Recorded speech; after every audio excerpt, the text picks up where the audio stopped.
Мы тут собрались по поводу так, что вот Данияр, да, он сотворил историю на Олимпийских играх. Он мой друг, я его с детства знаю, я знаю, как он сильно любил бокс, как он отдавал всю свою жизнь боксу. Я с ним общался на протяжении всего олимпийского цикла.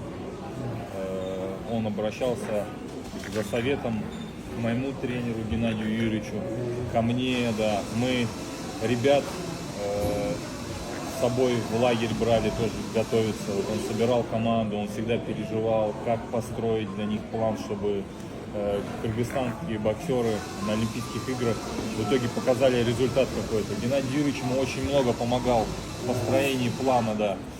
И вот хочу сказать, что для спортсмена тренер это все-таки вот с тренером мы проводим больше времени, наверное, чем с отцом. Ну, вот, да. И тренер это какая-то такая вот становится фигура важная, которая остается в тени, но она болеет, переживает, так же как и спортсмен, очень много усилий прилагает.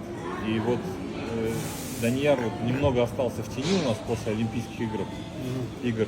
Хотя вот он единственный, кто довел ученика до финала Олимпийских игр. Да. То есть он был один тренер и один ученик, они вот вдвоем приехали и сумели вот такую историю сотворить. Мунарбек выиграл и кубинца, и американца. Это просто, да, это такая огромная история, да, и вот хотелось бы отметить, что чтобы Данияра не забывали, знали его, знали своего героя тоже, что Мунарбек был не один, он был с Данияром, но, конечно, физически этой помощи не хватает, да, подключали еще тренеров, братский народ, Узбекистан помог. Но хотелось бы, да, сказать Данияру спасибо огромное, Данияр, что ты вообще любишь бокс, что ты сделал для этого вида спорта в Кыргызстане, что ты из Токмака, из одного же зала со мной.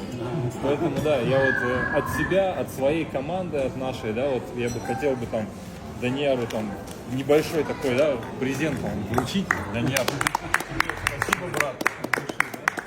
Вот. Это чисто вот от нас, да. Спасибо. Да, потому что надо помнить, надо не забывать, да, так что. Спасибо.